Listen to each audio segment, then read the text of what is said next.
I would like to spend today to talk about final project. I have been talking to several groups about uh, how to approach the final project, and then I realized some of the. I mean, you guys are coming up really cool idea, and I like that. And in terms of how to execute the project, such that you will have more fun and then has less uncertainty about what's going on. I realize it might be better for me to give you an example and tell you a few important strategy that you can consider to work on your final project. Okay, so let me first use an example that typically we're looking at a problem that we would like to deal with. And I remember I said that if you remember, but if you don't remember, that's okay. I just repeat it again. So to come up with a innovative idea, usually it's it's better to come up with a scenario to find a problem that you personally experience.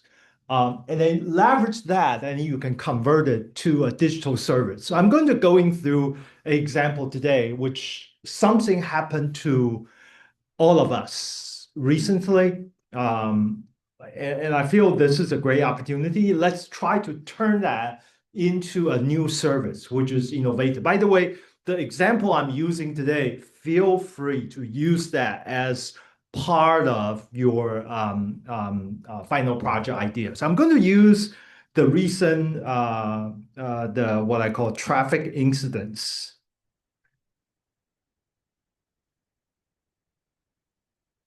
The traffic incidents occurred on Sunday, the past Sunday.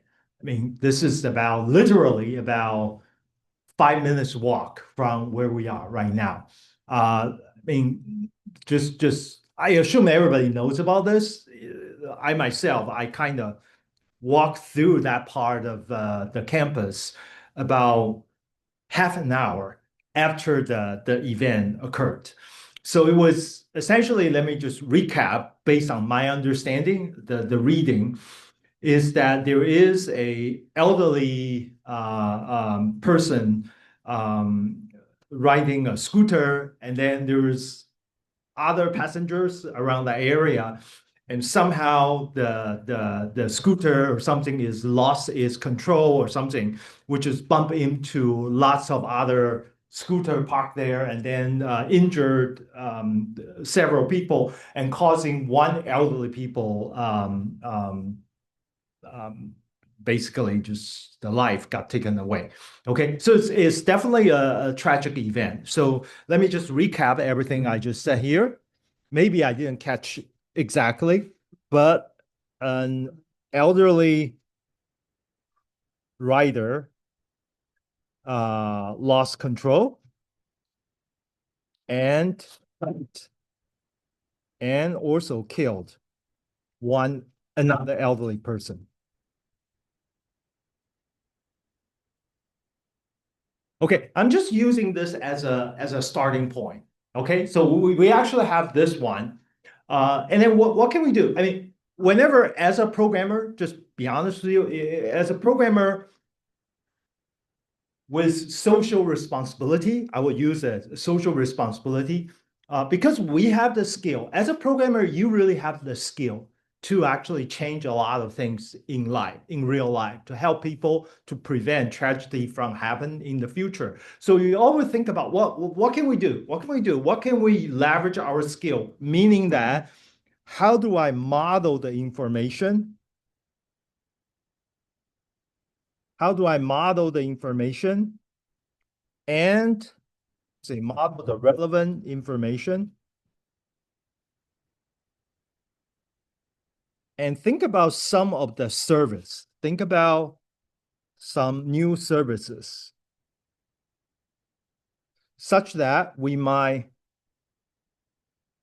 help or avoid similar disaster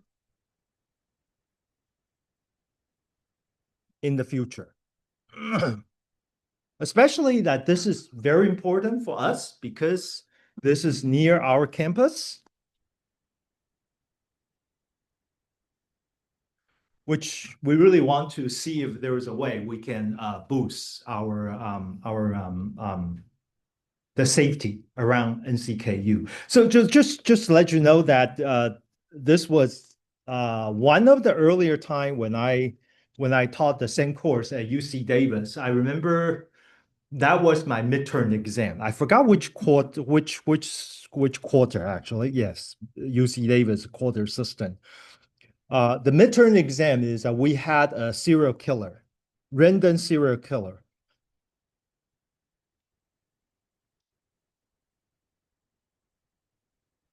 which is really interesting.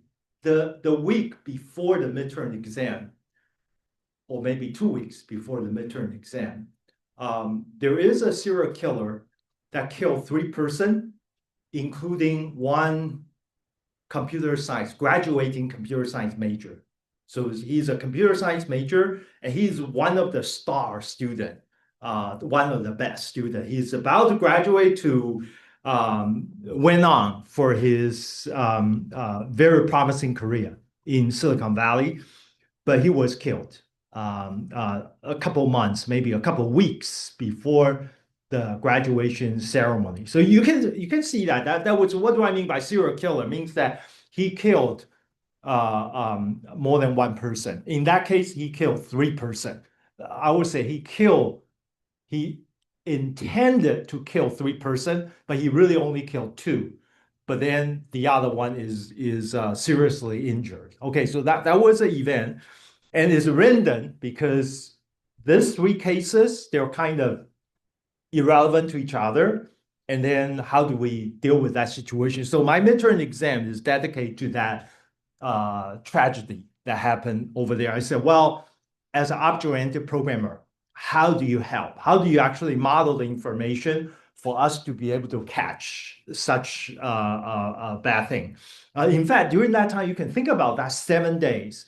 3 people got killed, and we have no information about how did that happen, who was the criminal. But after 1 week, that the police, the Davis police or FBI, they actually look at all the evidence. They actually be able to caught the person who actually commit all this crime.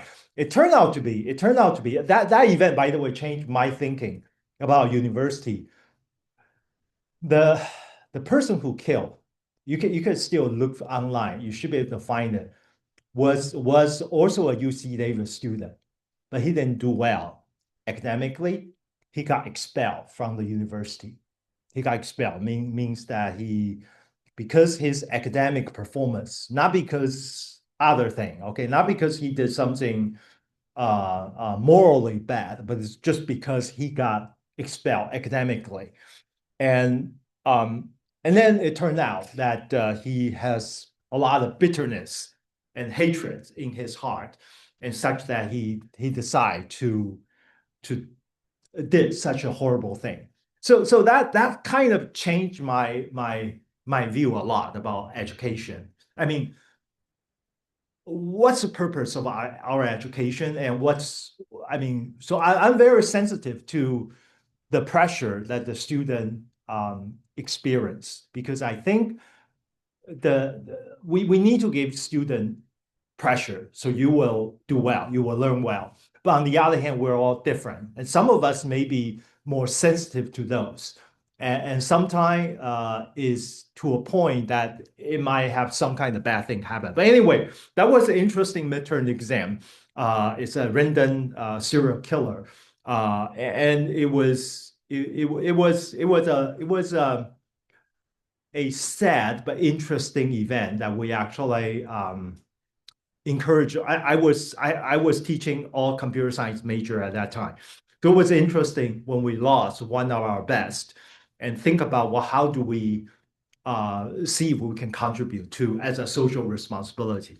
So that's why you can see that my research and my activity is always not just to look at economic, not just look at technology, but think about what can we do to help our society. So I'm going to pick traffic incidents. Okay, I'm going to pick that event happened 5 days ago, and then see what we can do about this. Okay, so I'm going to tell you what I'm going to do. I'm going to do four things, my plan. So first, I'm actually think about what do I want to achieve? What's my goal? What's my goal? What do I want to achieve? And based on the goal, I need to develop scenario. So scenario meaning that, okay, the goal will include, I should probably say that, yeah, the purpose of the scenario is helping us to has a concrete example regarding what information to be included and modeled. All right, so we need to come up with a scenario. And then within the scenario, one of the tool that you learned from earlier, even last night when I was grading some of yours homework assignment number 2, and I realized that you guys, by the way, you guys all did a great job. But sometimes I realized you're not fully aware of the power about using this paradigm, which is in this case, I have to describe this using JSON. I have to describe the scenario using JSON. I'm not describing the scenario using PowerPoint slides or using a natural language, which is write down like what the reporter was writing. I mean, the reporter was writing is good for human to read, but it's not good for you to convert that into a digital service that we would like to provide. So after you create the JSON, then I'm going to implement a prototype, which what I'm doing is convert JSON to a bunch of C++ classes. And then I'm going to write a program to reproduce the JSON using those C++ class and with, of course, with dump to JSON.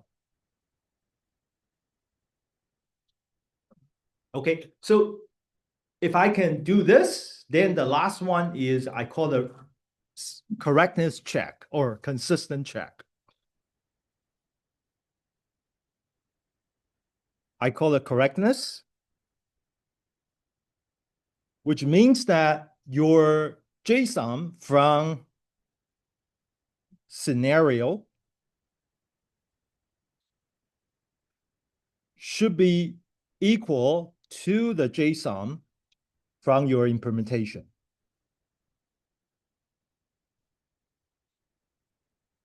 Okay.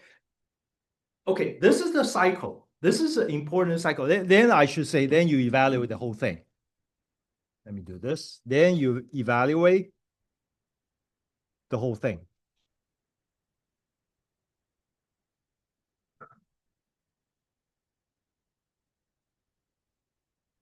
Okay, so essentially what we're doing so I'm expecting you to, or I should say that I already kind of lure you into follow this paradigm for homework assignment number 2. By the way, homework assignment number 2 is probably the most important lesson I want you to do well, okay? Because it's a paradigm most object-oriented programming courses doesn't have the opportunity to address, but it's really help you to develop the whole thing. I'll explain that a little bit later about why I said most of the object-oriented curriculum didn't do that. Not intentionally, but didn't aware that this different approach, which I think is more useful. But anyway, you come up with a goal. We're going to see this goal for that traffic instance.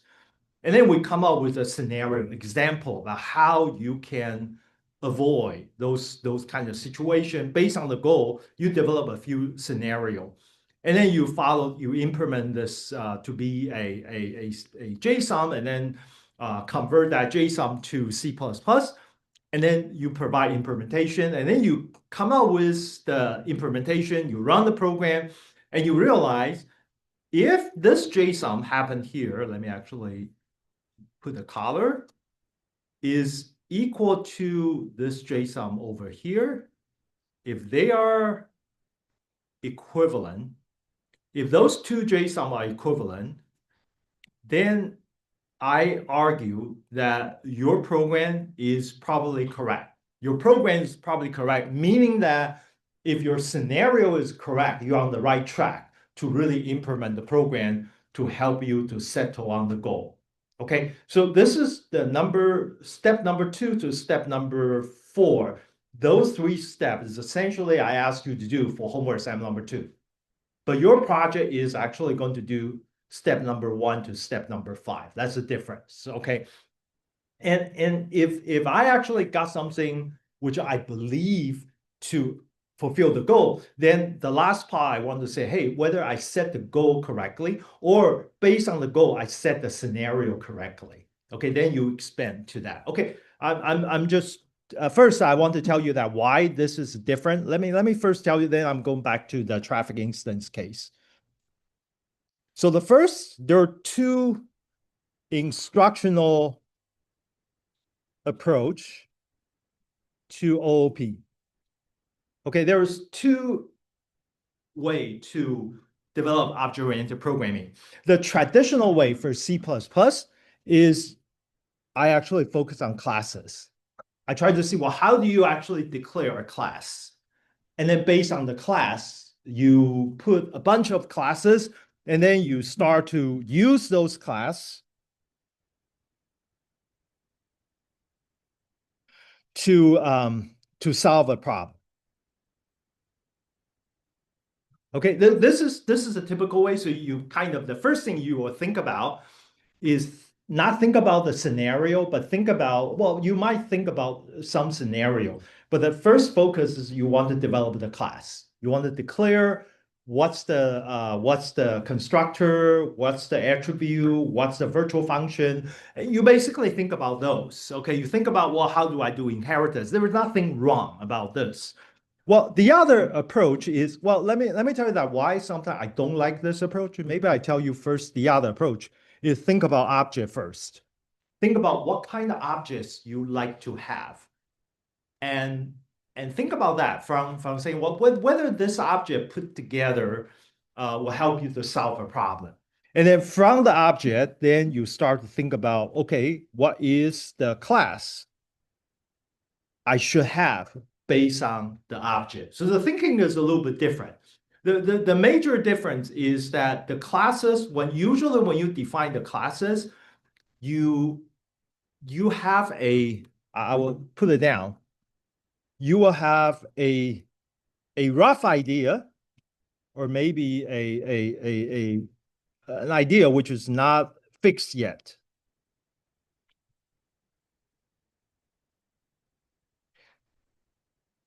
about some scenario, but the thing is that you declare a few classes, but how these classes are going to work together is a bit unclear. The key issue, my experience is that I typically don't know exactly how these classes are going to work together.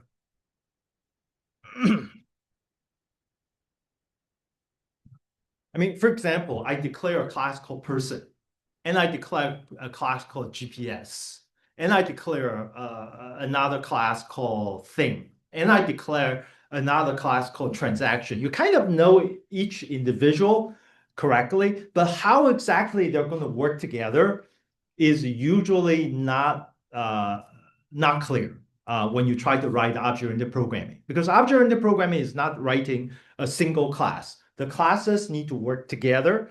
In fact, it's not classes need to work together. It's really the object need to work together. So scenario really help us to develop not only the object, but also how this object are going to link together under the scenario. So it's basically how will they linking to each other.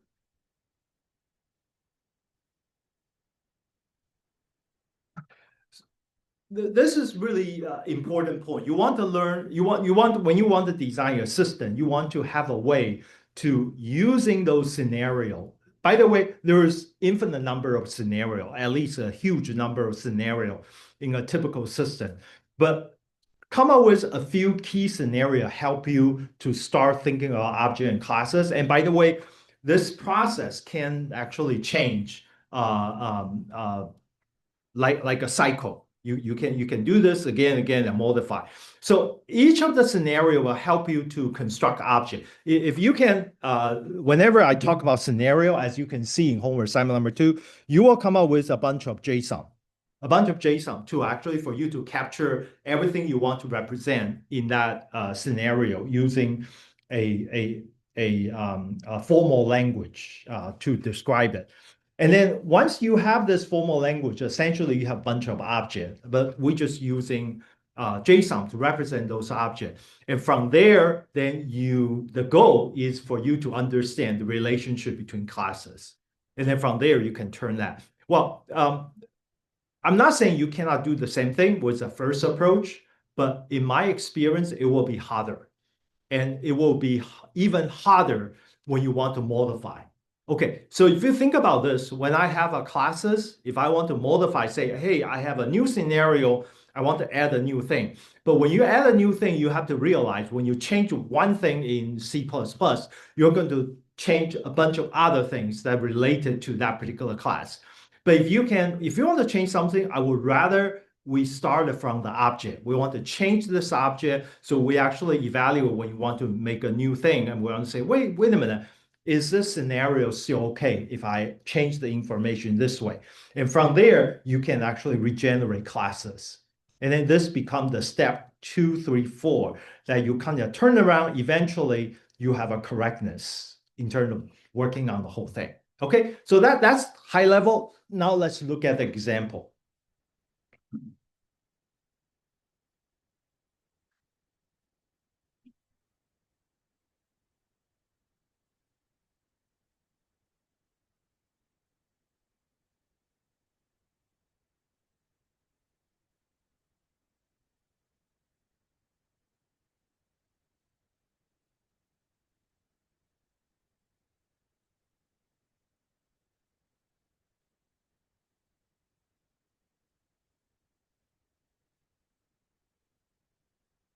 Okay, first, let's look at the goal. What's the goal do I want to accomplish? So I'm going to write down the goal and you guys can help me. By the way, this is oh, wait a minute. What did I do? Okay. Can I do this? Okay, great. All right. So what's our goal? Let me start it with.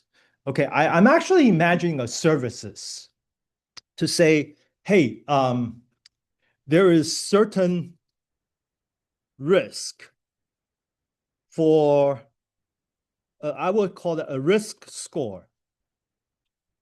Okay, this is the first thing I thought about when I look at this. A risk score associated with some part of the road at certain time. Okay, by the way, this goal has been put in my mind for a while.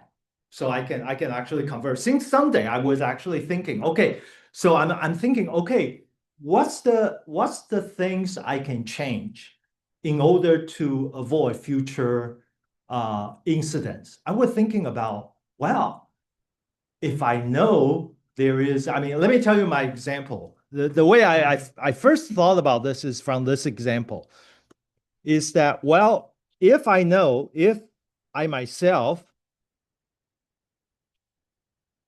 I'm an old person. If I am, maybe I am already, I'm 61 years old. So if I'm consider an old person and I know a part of the road, I should probably say that. If I know that another old person might use this part of the road at certain time. meaning that they're not use the road means that they're not walking, they're riding scooter. Okay, I mean I cannot um, um, um, um, prevent other people to use scooter. I mean, especially according to Taiwan's traffic law regarding the driver's license and those kind of things. I mean, it's a political issue about whether a person should have a right to under his health and mental status, whether he has a right to use the road. That's something which is DMV, the Department of Motor Vehicle. They have to decide whether they want to issue a license for you to have the right to do that. But on the other hand, I actually can know that, okay, if I know this part of the road at this moment, there might be another person who might have a higher probability to causing some risky situation, then I want to avoid to being part of that road at that time. Do you understand what I'm saying? So there are two things. One is okay. This is the freedom and the choice about certain people to using any part of the road. Okay, we acknowledge that, we expect that. But on the other hand, that we can decide how we can navigate our paths to where we want to go. And if we have a choice, then we want to choose to go for a route which is safe, right? That's navigation. So if you look at the navigation, for example, what's the navigation service you guys have been using? Google Map, right? Google Map help you to go from point A to point B, right? To go from point A to point B, which route you should take, whether you should walk, you should ride bike, or you should drive. I mean, Google will tell you which way you should go, but they usually go for what? They usually go for what's the shortest amount of time. They will tell you that this is the best route you should take. Okay, so their consideration is the amount of time you will consume, or the amount of the amount of gas that you need to spend in terms of deliver you from point A to point B. But there was other goal you can do. For example, a few years ago, there is an effort trying to compute what's the best air quality for you to go. If you ride motorcycle, then they will give you a road which you will probably get a cleaner air quality to choose that. But that program didn't fly very well. That was the person who developed that was my friend. He's still my friend. Okay, we talked last night. But the other thing which I'm thinking, okay, then I want to have a navigation score, which is not based on the shortest amount of time for me from point A to point B. I mean, unfortunately, the shortest amount of time doesn't work if I don't deal with the risk score, because I might never get there if I got bumped into some kind of situation like what happened in last Sunday. Okay, we want to avoid the risk. I'm not saying this is the most important goal, maybe not, but this is the one thinking we can think about. Okay, the goal is actually try to associate uh, some kind of score, the risk score associated with some part of the road. So now when I do navigation, okay, so I should say, based on the score, I can do a safer navigation.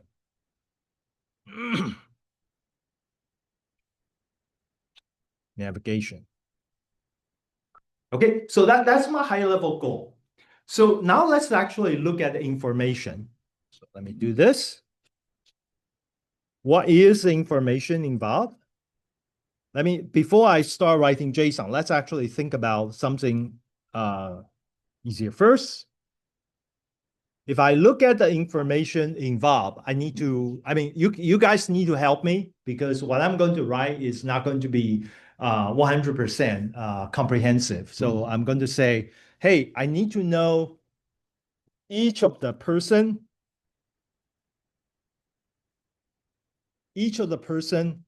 who possibly use this part of the road. I mean, we're talking about a particular portion of the road. The road we talk about is let me call it University Road, okay? 大学路, because that seems to be a hotspot, right? I mean, is that right? I mean, at least past 10 or 11 months, I already heard at least two major incidents, right? 大学路, both time. I mean, one is like a last August. We have a one major instance. By the way, at that time, you guys just arrived NCKU, or you're about to arrive NCKU. So let's just look at University Row. Uh, I want to know who are the people who might actually use University Row. Okay, and then I want to know um, the possibility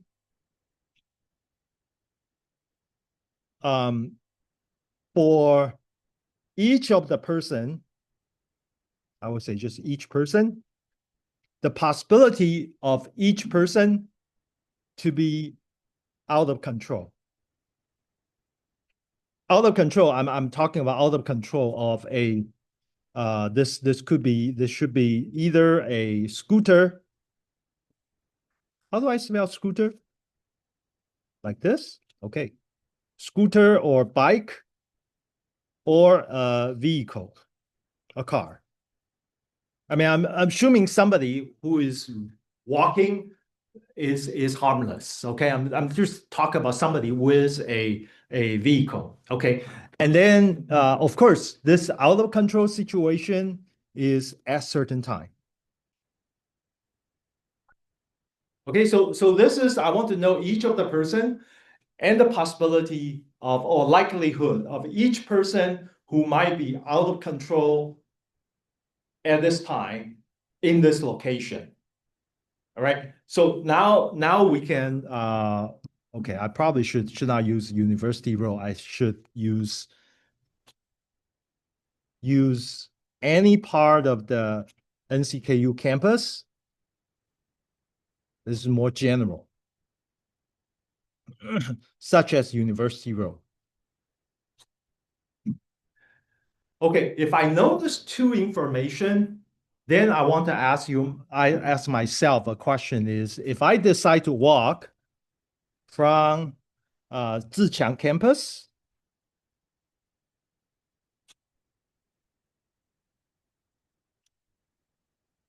to what's the other campus? Guangfu campus. Okay, fine. I'm still don't know the Guangfu campus. Let me just say this. But I need to kind of passing through Chenggong campus, right? Via Chenggong campus.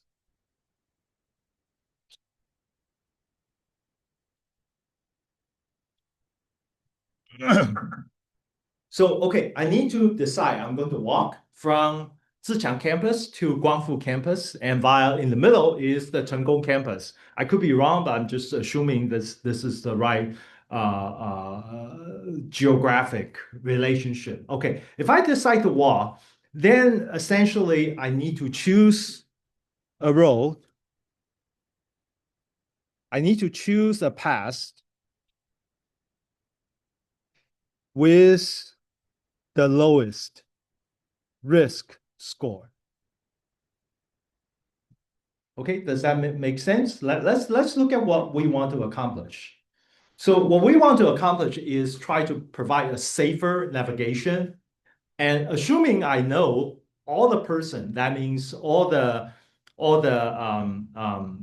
student, all the citizenship, all the everybody who might visit this part of campus, whoever using scooter, bicycle, or car to going through the campus or surrounding area. And now I'm actually going to walk from one point to the other. Then I want to choose the route. I want the navigation, a Google map like system to help me to find the best path to go over there. Okay, so okay, first let me stop here. Any question regarding the what I did so far about the goal and the information? Okay, by the way, this is the harder part. Once you get through this part, the rest should be very simple. The rest is just basically we try to turn that into a C++ program. But any question? Do you have any suggestion? Okay, by the way, suggestion or question or anything about this part?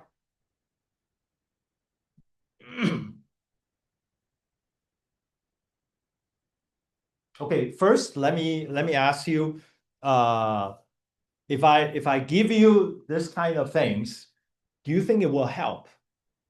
It might help, actually. It might help. Let me tell you, give you an example. Um, why this risk is important. Um, okay, I hope you will give what I'm going to saying. Um, it's a bit controversial, but I want to say it anyway. That's okay. Um, so our health record is very confidential. Our health record is very confidential. That means if one of us, say I myself, I have some kind of health or mental problem, I might I might actually get into a particular part, which is I might lose control. Means 99% of the time I will be doing okay. But I have a small probability that suddenly I might lose conscious. I might actually doing some crazy thing. I might actually explode to causing harm to other, or I can totally be a situation. And that kind of information is very confidential because we want to protect people's privacy such that you will know my other situation. You might discriminate me. I mean, just for example, you might decide not to hire me because I have a 0.001 probability I might do some crazy thing. Okay, that is why we want to protect people's privacy because we want to treat everybody as a human being. We want to say, even though you have this weakness, but we should still accept you as one of our friends and one of our colleagues that working in the environment. That's called we have to be fair to everybody. Okay, so it's the fairness and privacy issue we need to protect.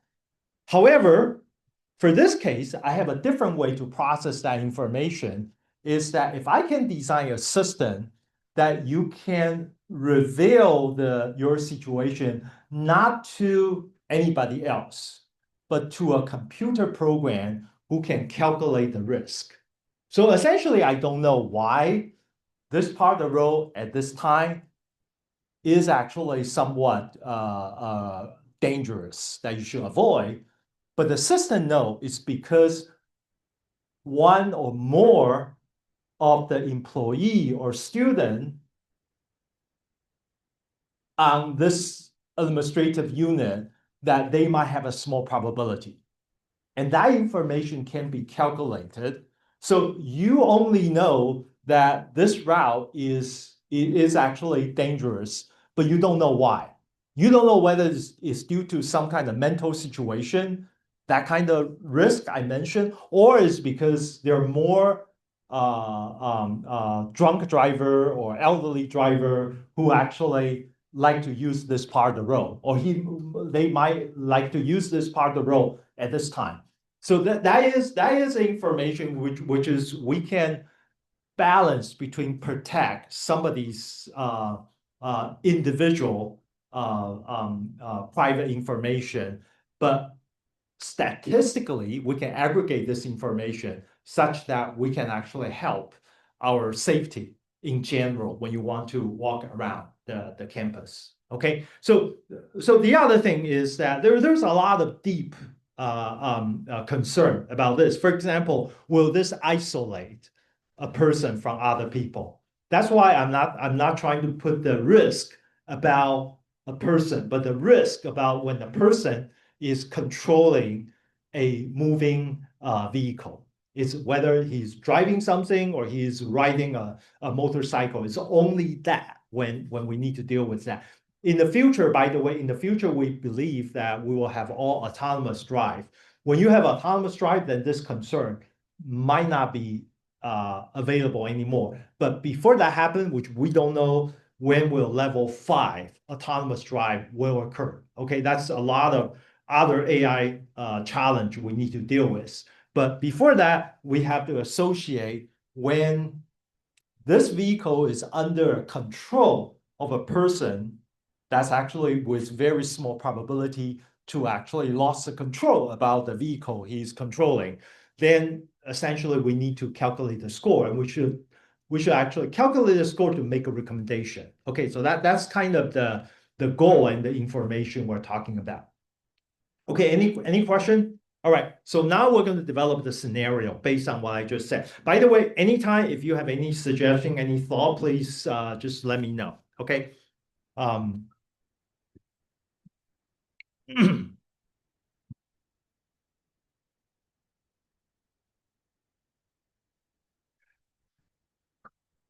so I'm going to talk about first thing I'm going to model is the person. Okay.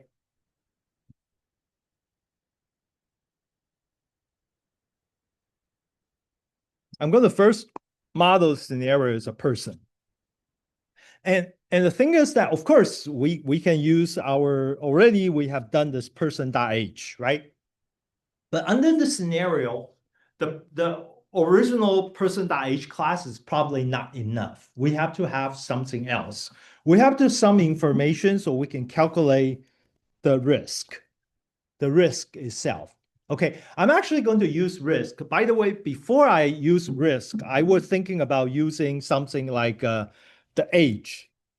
I look at the age or look at the mental health situation.